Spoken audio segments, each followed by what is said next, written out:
Hello friends, Poppy's রুপ গার্ডেনে আপনাদের সবাইকে স্বাগত। আশা করছি আপনারা সবাই খুব ভালো আছেন, আমিও ভালো আছি। আর এদিকে আবহাওয়ার অবস্থা কিন্তু একদম যা তা। গত এক মাস ধরে আমাদের এখানে একটা দিনও বাদ যায়নি বৃষ্টি হওয়ার থেকে, মানে আমরা রেহাই পাইনি আর কি। প্রত্যেক দিন বৃষ্টি হচ্ছে, সকালের দিকে দু এক চিলতে মাঝে মধ্যে রোদ উঠছে, তবে তার কিছুক্ষণ পরেই আবার একদম কালো মেঘের তলায় চলে যাচ্ছে সূর্যি মামা। আর আজকেও সকালে এক চিলতে রোদ উঠেছিল, কিন্তু এখন দেখুন আবার মেঘে ঢেকে গেছে একটা সাইড, ফলে ছাদে কিন্তু কোনো রোদ নেই। আর এই অতিরিক্ত বৃষ্টির কারণে কিছু কিছু গাছ কিন্তু নষ্ট হচ্ছে এখন আমার মনে হচ্ছে। যেমন ধরুন বড় বড় গাছগুলোর কোনো ক্ষতি হচ্ছে না, ওরা কিন্তু দিব্যি আছে, বেশ ভালো আছে। কিন্তু ছোট ছোট যেসব চারা উঠছে, যেসব মানে সবজির চারা উঠছে, সেগুলোর কিছু কিছু নষ্ট হয়ে যাচ্ছে। আর কিছু তো বীজ মাটির তলাতেই শেষ হয়ে যাচ্ছে। বারবার বীজ ফেলছি, কিন্তু এই অতিরিক্ত বৃষ্টির কারণে বীজগুলো মনে হয় মাটির তলাতেই পচে যাচ্ছে, যার ফলে সেই চারাগুলোই উঠছে না।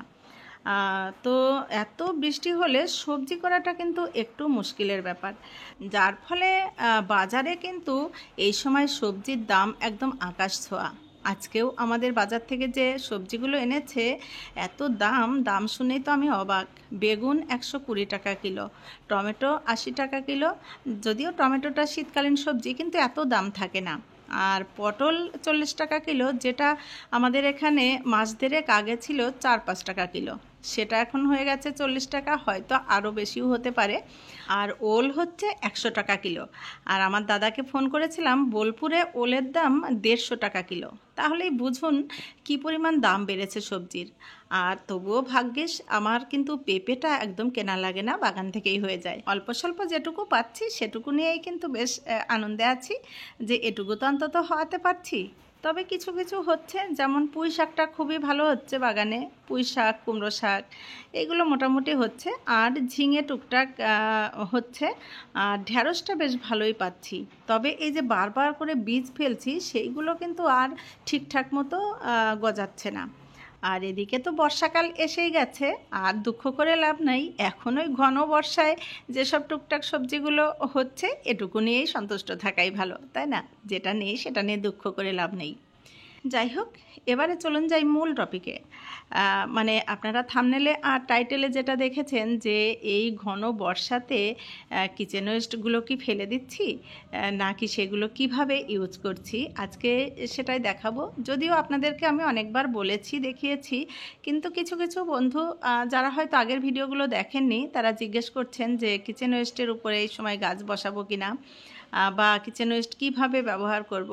তো সেটারই আমি আজকে আর একবার হাতে কলমে একদম দেখিয়ে দেব, যে আমি এই যে আমাদের কিচেনের যত রকম ওয়েস্টেজ আছে, সেগুলোর কিভাবে ইউজ করছি। আর সেগুলো এখন ইউজ করলে সামনের সময় কতটা উপকারে আসবে, সেটাই আপনাদেরকে বলবো। যাই হোক, দেখুন আবার কথা বলতে বলতে এক চিলতে রোদ কিন্তু উঠেছে, দেখতেই পাচ্ছেন। আর ওদিকে আমার কিন্তু যে শশা গাছটা হয়েছে, সেটা বেশ লম্বা হয়েছে, তো সেটাকে একটু দাঁড় করানোর ব্যবস্থা করতে হবে। তার জন্য এই যে এখান থেকে একটা বাঁশের লাঠি নিয়ে চলে এলাম। আর এটা গার্ডেন ওয়েস্টের ভেতরে কিন্তু এই শশা গাছটা হয়েছে, তো এটাকে একটু বেঁধে সোজা করে দেব। এই দেখুন, একটু বেঁধে এই যে সোজা করে দাঁড় করিয়ে দিলাম। এইবারে এটাকে আস্তে আস্তে একটা দড়ি বেঁধে তুলে দেব এই মাচাতে। আর আমার এই মাচাতে এখন অনেক রকম গাছ একসঙ্গে হবে। এদিকে দেখুন পোড়ল গাছটাও বেশ লম্বা হয়ে মাচাতে ওঠার মতো হয়ে গেছে। যাই হোক, আপনাদেরকে যেটা বলছিলাম, যে কিচেন ওয়েস্টের ব্যবহারটা কিভাবে আর কি করব। এত ঘন বর্ষায় কিচেন ওয়েস্টগুলো কি ফেলে দেব? একদমই না, ফেলে তো দেবই না। কিছু কি আমরা ফেলি যারা বাগান করি? ওয়েস্টেজ জিনিসগুলো দিয়েই কিন্তু বাগানটা করি। তো সেরকমই দেখুন, যতই বৃষ্টি হোক বাদলা হোক, খাওয়া তো আর বসে থাকে না। আর খাবার যখন খাই, আর এইসব ওয়েস্টেজ তো রান্নাঘরে হবেই। সেগুলোকে কিভাবে কাজে লাগাবো, সেটাই আজকে আপনাদেরকে দেখাবো। তো দেখুন কত কিছু এই যে দিনের পর দিন জমা হচ্ছে। এই যে দেখছেন দুটো ড্রাম আমি ভর্তি করে রেখেছি, ওইগুলো কিন্তু এইভাবেই আমি করে রেখেছি। আর আজকেও কত কিছু আবার জমা করেছি। তো সেগুলো দিয়ে কিভাবে তৈরি করব সেটা আপনাদেরকে আমি একদম হাতে কলমে দেখিয়ে দেব। যারা আমার ভিডিওগুলো ফলো করেন, মানে আগে থেকেই যারা দেখছেন পুরনো বন্ধুরা, তারা তো সবটাই জানেন। তবু নতুন বন্ধুদের জন্য আরেকবার আমি দেখিয়ে দিচ্ছি, যদিও এরকম ভিডিও আমি অনেকবারই দিয়েছি, কারণ অনেকেই দেখেন না, তাদের আবার প্রশ্ন থাকে।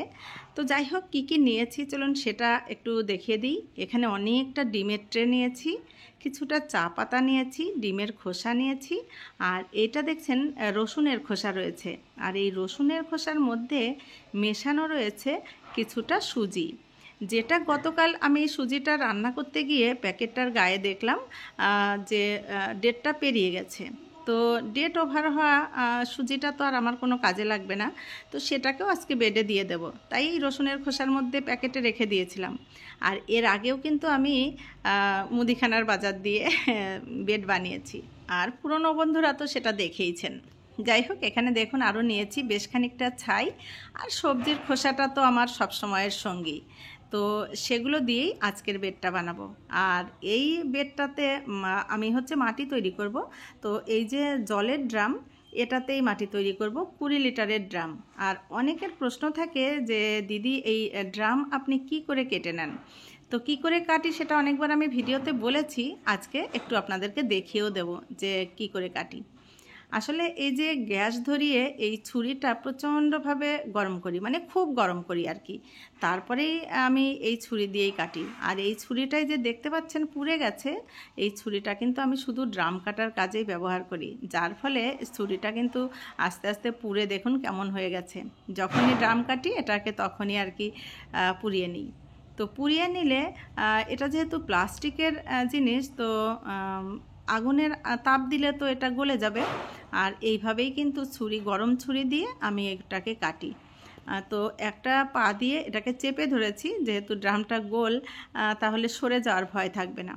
তো একটুখানি কাটা হয়ে গেলে ছুরিটাকে আবার গরম করে নিই, কারণ একটু কাটার পরেই কিন্তু ছুরিটা আবার ঠান্ডা হয়ে যায়, তখন আর কাটা হতে চায় না। তো অনেকে হয়তো অনেক রকমভাবে কাটেন, তো আমার কাছে এটাই সুবিধা লাগে। আসলে ধারালো ছুরি দিয়েও কেটে নেওয়া যায়, কিন্তু সেক্ষেত্রে অনেকটাই শক্তি প্রয়োগ করতে হয়। তো আমার কাছে এটাই সুবিধা লাগে, তাই আমি কিন্তু এভাবেই কেটে নিই। আর আমি কিন্তু বেশ মাথার দিকে একটু রেখেই কাটি, আপনারা চাইলে আরও একটু উপর থেকে কাটতেই পারেন। তো আমি মাথার দিকে একটু কেটে রাখি, যা কারণ আমি ওতেও আবার কিছু গাছ বসাই। আমার ছাদে তো আপনারা দেখেছেন যে কত টাইম ফুলের গাছ আমি এই মাথাতে বসিয়ে রেখেছি, তো সেই কারণে একটুখানি রেখেই কাটি। তো দেখুন এটা কাটা হয়ে গেল। এবারে এটার নিচের দিকে খানিকটা ছিদ্র করে নেব, যাতে ড্রেনেজ সিস্টেমটা ভালো হয়। তো আর একবার ছুরি আমি গরম করে নিয়ে এসেছি, আর এবারে সাইড দিয়ে চারপাশ ঘুরিয়ে ঘুরিয়ে কিছুটা ছিদ্র আমি করে নেব। আর মিডিলে করব না, কারণ ওই যে মাঝখানটা দেখছেন ওইটা কিন্তু ভীষণ শক্ত, ওইটা ছিদ্র করা একটু কষ্টকর হয়ে যায়। তাছাড়া ওটা ভিতরের দিকে দেখবেন, ড্রামের ভিতরের দিকে একটু উঁচু থাকে, ওখানে জল জমার কোনো ভয় থাকে না। সেই কারণেই আমি কিন্তু এই সাইডগুলোতে ছিদ্র করি, আর সাইডগুলোতে অতি সহজেই ছিদ্র হয়ে যায়। আপনারা যারা আমাকে দেখে যদি করতে চান, তো সেটা করার সময়ই বুঝতে পারবেন যে কেমন শক্ত থাকে ওই নিচেটা। তো যাই হোক, দেখুন চারপাশে কিন্তু আমি সুন্দর করে একদম ড্রেনেজ হোল করে নিয়েছি। আর এতে করে পরবর্তীতে যখন আমি এই মাটিটা ঢেলে এর মধ্যে কোনো গাছ বসাবো, তখন আর ড্রেনেজ সিস্টেমটা আলাদা করে করতে হবে না। আর এই যে মাটি তৈরি, এটা করার সময় কিন্তু এই ড্রেনেজটা না করলেও হয় আপাতত, তাহলে সবজির খোসার রসটা সব এর মধ্যেই থেকে যাবে, সেটাই অসুবিধার কিছু নেই। কিন্তু যদি আমি এর মধ্যে গাছ লাগাই, তখন তো আমাকে করতেই হবে। তো এখন যেহেতু বর্ষা, সবজির খোসা বেশি এর মধ্যে পচে জল হয়ে গেলে সেটাও খুব দুর্গন্ধ ছাড়বে, তো একটুখানি নিচের দিকে এরকম কেটে নেওয়াই ভালো। তো দেখুন ড্রামের একদম নিচে আমি দিয়ে দিলাম কিছুটা ঢিল মাটি, যে মাটিগুলো আর কি আস্তে আস্তে ওই নিচের দিকে রসটা গিয়ে ওগুলো আস্তে আস্তে নরম হয়ে যাবে। তারপরে আমি অনেকটা পরিমাণে এই যে ডিমের ট্রেগুলো দিয়ে দিলাম। আর এই ডিম যখন আমাদের ট্রে ধরে ধরে আসে, প্রচুর ডিমের ট্রে কিন্তু এইভাবে জমা হয়ে যায়। তো সেগুলো আমি একটাও ফেলি না, এইভাবে মাটির সঙ্গে দিয়ে দিই। তো আস্তে আস্তে আর কি এটা মাটি হয়ে যায় মাটির সঙ্গে থাকতে থাকতে। আর এই যে সবজির খোসাগুলো জমিয়ে রেখেছিলাম, ওগুলোও বেশ খানিকটা দিয়ে দিলাম, 1 সপ্তাহ আগেকার সবজির খোসা। আর আমার এদিকে কাজ করতে করতেই এদিকে কিন্তু বৃষ্টি এসে গেল। তো আমার তো এখানে সরানো ছিটানো ছিল, এত তাড়াতাড়ি এইভাবে বৃষ্টি এসে যাবে আমি তো বুঝতে পারিনি, তাই আর সরাতে পারিনি, মানে বৃষ্টি আর সরানোর সুযোগ দেয়নি আমার। আমি তো নিজের মনে কাজ করে যাচ্ছিলাম, এর মধ্যেই দেখলাম যে বৃষ্টি এসে গেল। অগত্যা ঘরে ছিল একটা বড় ছাতা, যে ছাতাতে কিন্তু 3-4 জন ঢুকে যাওয়া যায়, তো সেরকম একটা ছাতা নিয়ে এসে দিয়ে দিলাম উপরে, যাতে বৃষ্টিটা না পড়ে, যেহেতু খোলা জায়গা এদিকটা। তো বৃষ্টিটা ভাবলাম অল্পের উপর দিয়ে যাবে, সে তো আর হলো না, একদম মুষলধারে শুরু হয়ে গেছে। আর এদিকে দেখুন সবজির খোসা সবটা আমি দিয়ে দিয়েছি, তার উপরে কিছুটা ডিমের খোসা দিয়ে দিলাম, যে সিদ্ধ করা বা কাঁচা ডিম খাওয়া যেগুলো, সেই খোসা সব একসঙ্গে রেখেই দিয়ে দিলাম। আর দিয়ে দিলাম চা পাতা, আর এই যে রসুন আর সুজিটা রেখেছিলাম একসঙ্গে, সেটাকে দিয়ে দিলাম। আর এদিকে দেখুন বৃষ্টি কিন্তু যত সময় যাচ্ছে তত বাড়ছে। আর এদিকে এসে আমার মাটিটাও প্রায় ভেজা ভেজা হয়ে যাচ্ছে। শুকনো মাটি নিয়ে বসেছিলাম, কিন্তু বৃষ্টির কারণে একদম মানে সব ভিজে একাকার হচ্ছে। আর এই কাজটা করতে গিয়ে আমিও কিন্তু একদম ভিজে গেছিলাম। তো ভিজে ভিজেই ভাবলাম কাজটা আজকে আমি শেষ করবই, বৃষ্টির জন্য কাজ থামিয়ে রাখবো না।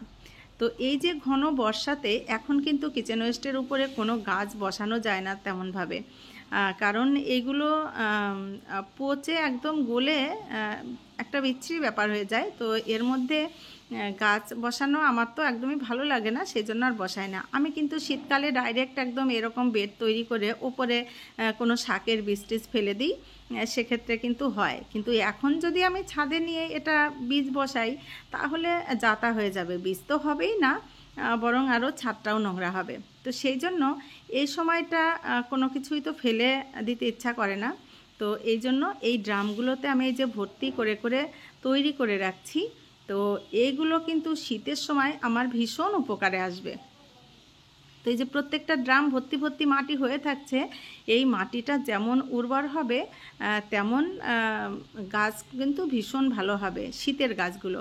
গত বছরে আমি এরকম করে আটার প্যাকেটে অনেকগুলো তৈরি করে রেখে দিয়েছিলাম, বর্ষাতে তো এসব দিয়ে কাজ করা যায় না। তো গত বছরে অনেকগুলো তৈরি করেছিলাম, আর সেই মাটিগুলোকে পরে আমি শীতের সময় শুকিয়ে নিয়ে যে ফুলকপি বাঁধাকপির গাছ লাগিয়েছিলাম, তো সেই গাছ তো দারুণ হয়েছিল। যারা নতুন বন্ধু যদি দেখতে চান, কিছুদিন পুরনো ভিডিও দেখে আসবেন একটু ঘুরে, তাহলেই বুঝতে পারবেন এই মাটিতে কেমন ফসল হয়। তো এটা আসলে শীতের কাজ এগিয়ে রাখা আর কি, শীতের সময় ভীষণ উপকারে লাগবে।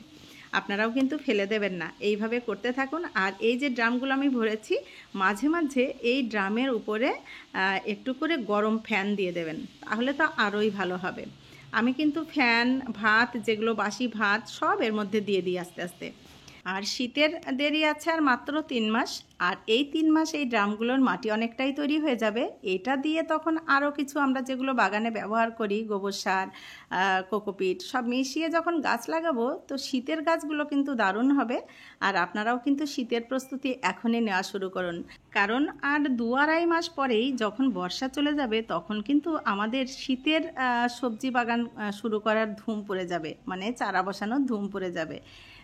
তো তখন আমাদের কিন্তু দরকার হবে এরকম উর্বর মাটি, আর এখন থেকেই সেটা শুরু করলে আমাদের সুবিধাই হবে। এটা কিন্তু শুধু ড্রামে করতে পারবেন তাই নয়, বস্তাতে বা গ্রো ব্যাগেও করতে পারেন। আর এই টিপসগুলো ফলো করলে আপনাদের কিন্তু আগামীতে উপকারী হবে আশা করছি। তো যাই হোক, এবারে চলুন একটু বৃষ্টির আওয়াজ শোনাই আপনাদেরকে। এই দেখুন কত আওয়াজ হচ্ছে, দেখুন জোর বৃষ্টি হচ্ছে কিন্তু। যাই হোক, আজকের ভিডিওটা এটুকুই। আর ভিডিওটা যদি আপনাদের ভালো লাগে, লাইক কমেন্ট শেয়ার করে পাশে থাকবেন।